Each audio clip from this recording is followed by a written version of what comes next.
Okay, welcome back, and hope everybody is well. As you can see, I'm a sucker for hard luck case, and that includes radios. And here we have a Philco, I think this is a 46-200, which would make it 1946.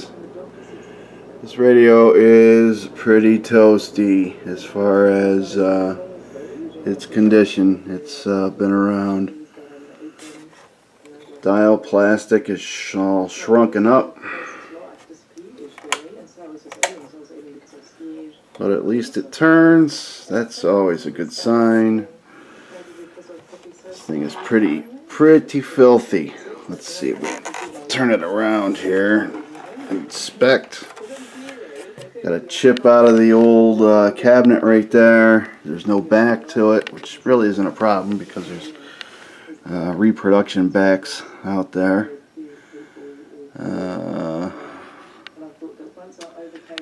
Let's see here. Yep. 46-200.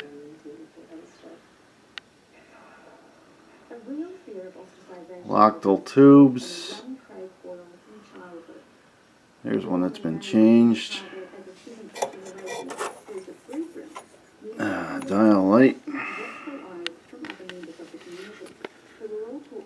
Yep. This one's going to need some work. Oh, always good to see light through the speaker. Always good. Not. Well, we'll have to pull the chassis and see how bad this thing is. These radios generally aren't typically difficult to restore. The IF transformers there are usually pretty good as far as the capacitors inside of them holding up. Don't really have that many problems with these Philcos of this vintage. This is a pre-war design. It goes back to, I think, 1940, I want to say, 39 or 40. And then they stopped making them, of course, during the war, and then they reintroduced them for the 1946 model year. And I think they made them all the way up until, I want to say, 51-ish or so, with only minor changes. And,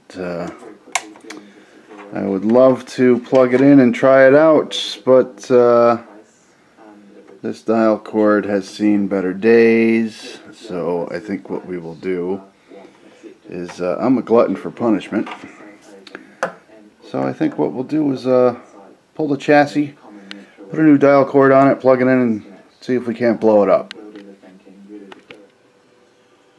Well, got the chassis out. Couple little mouse holes through the speaker, assuming mice, could be insects, whatever. Not a big deal. I think we can live with that. Certainly is better than finding a replacement for it. Dial's a little grubby, but it's mostly there, a little scratched up. This radio's not really going to be worth anything. At least I'm not thinking it's going to be, but we'll clean it up the best we can without trying to ruin it. Cabinet's pretty grubby. There's a crack in the inside corner, and the loop antenna's fallen out, and the dial needs to be, or the dial plastic needs to be replaced, which we actually do have. I don't know if I can flip this over here. Got the original label, but one of the rails that's used as the feet is cracked.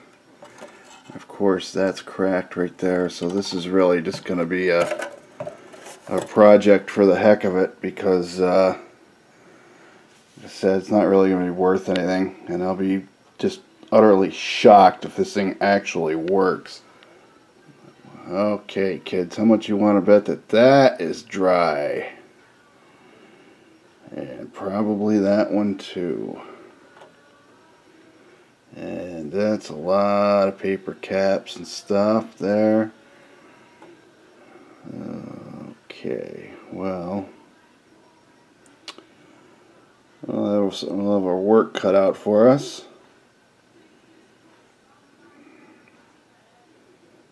Almost looks like this thing was thrown together with spare parts, whatever they could get a hold of back in late '45. I guess this would have been built.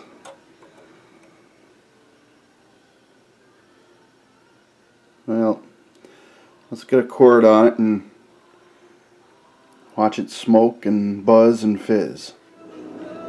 Okay, we cut the cord off and took the tubes out and got those cleaned up a little bit.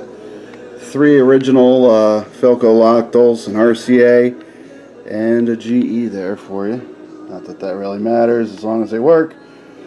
And took it outside, blew it off, and cleaned up the chassis a little bit. So hopefully we'll make it play. We'll see. Also took the dial glass or plastic out of there. That's just held in by little pins that you can see that go into 3 holes there on either side. I don't know if you can see that in there very well, but so that won't be too difficult to replace. I'm going to clean this up a little bit and glue that back in its place and see if we can shine this old battered cabinet up a little bit anyway, make it presentable. So alright, so I think the first thing we're going to do though is see if this thing works.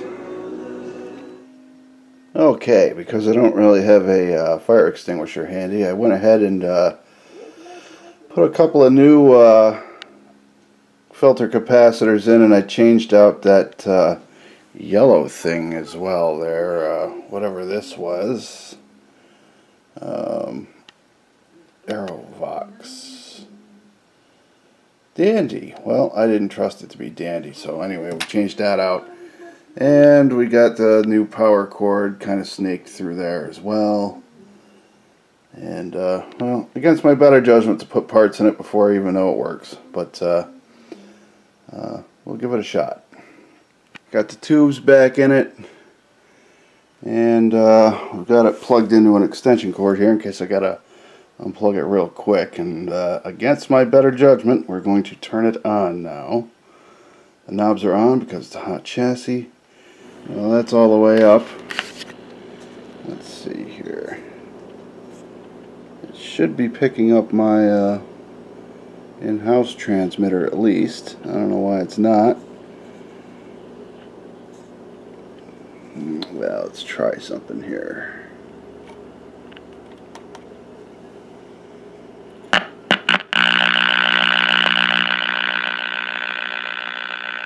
Put the clip lead up on the capacitor there. There we go.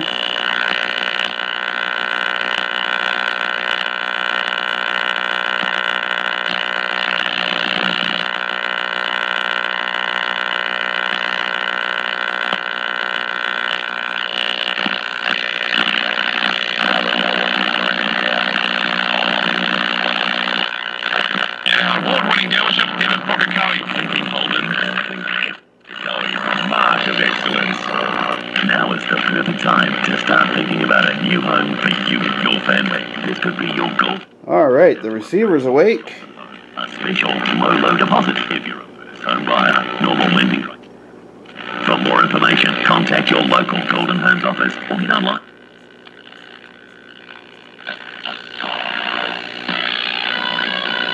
Dial's way off, but that could just be an alignment issue. No major accumulation. Sunny this afternoon, high today 29.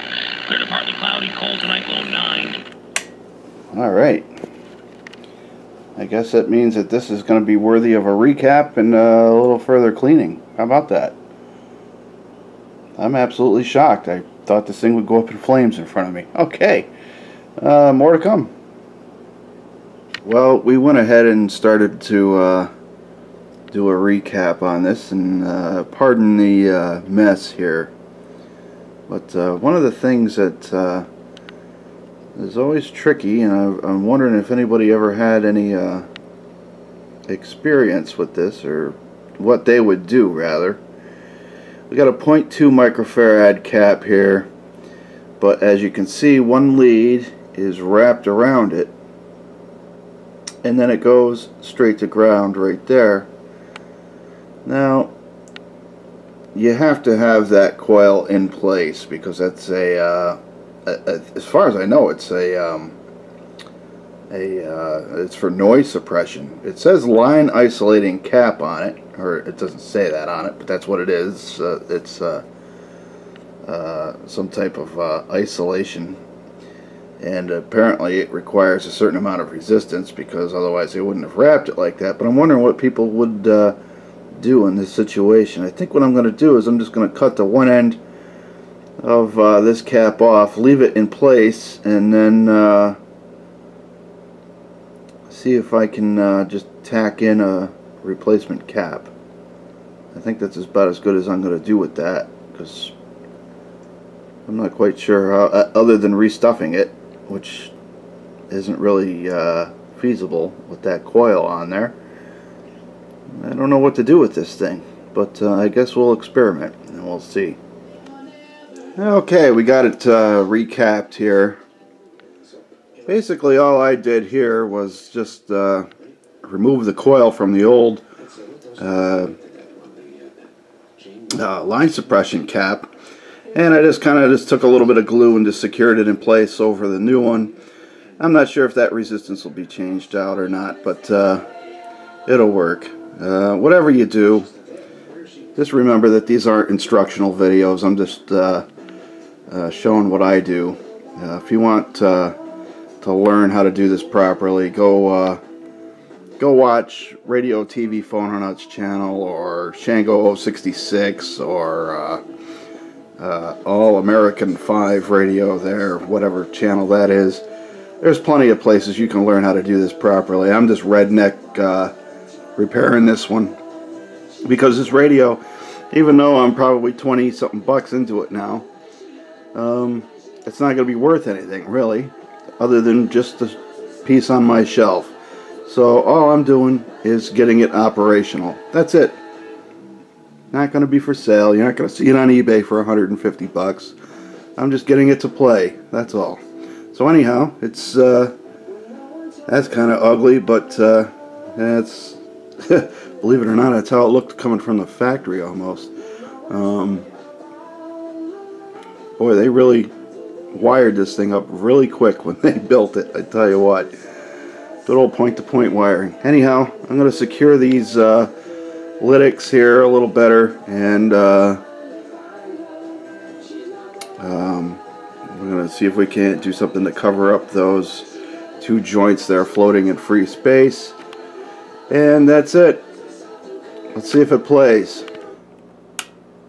I put a new dial lamp in it, because the old one was apparently burned out. So let's see what happens. I'm not expecting it to get very much.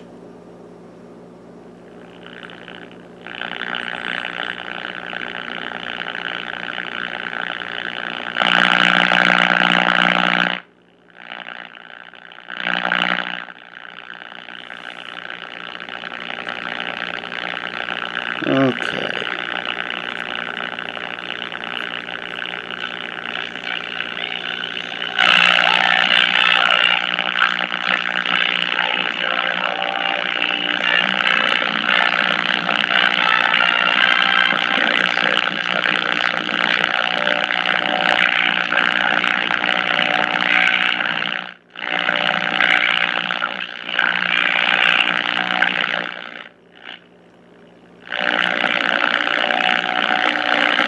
Well, not really sure what's going on here, because it sounds exactly the same that it did before I messed with it. So, time to look at the tubes. Well, after having this radio on the bench here for a little while and going through and doing voltage checks, I have weird voltage patterns throughout the radio. I don't know what's going on. We've checked for shorts. We've checked all the tube sockets to make sure that nothing was cross-soldered or anything like that. rechecked all the resistors and rechecked all of the capacitors that I put into it, and basically the only original parts left in this thing are basically a handful of resistors, and they all check good. And the radio still has the same problem it did when I started. So I'm stumped on this one, and it's starting to hold up stuff on my bench, in other words, the workflow here. So we're going to put it back together, or we did put it back together, and I'm just going to set it aside. But it does look a lot better than it did when we started, but this is going to be a fix for another day, because like I said, it's just holding things up and I'm getting tired of looking at it. And it's not a radio I'm going to use anyway, so it looks good enough for the shelf. A lot better than it did when we started, I will say that. Not bad for a throwaway junk radio. I just wish it worked. It does receive. It receives fairly well, actually, but it has that 60 cycle hum when you tune a station, so something's definitely voltage back feeding somewhere, but I can't find it. And so I'm going to raise the white flag on this one and walk away from it for a while, and we'll get back to it at another point. That's all. Thanks for watching this series. I'm a bit disappointed, and I'm sorry if you are too. So stay tuned. Less to come later on. Okay, we're just going to display it in the office here for right now. But the dial cover came from Retro Radio Repair. Mark, down in Georgia, excellent guy to deal with, and he got this to me literally in a couple of days. So great service all around. And it does look a lot better. But put a fair amount of time and a fair amount of money into this, and I'm a little disappointed that we weren't able to get it working. But like I said, we'll save it for a rainy day. It does look good in the office here though, and that's pretty much all it was ever going to do anyway. So that's it for the Philco 46200 here on North River TV. Stay tuned.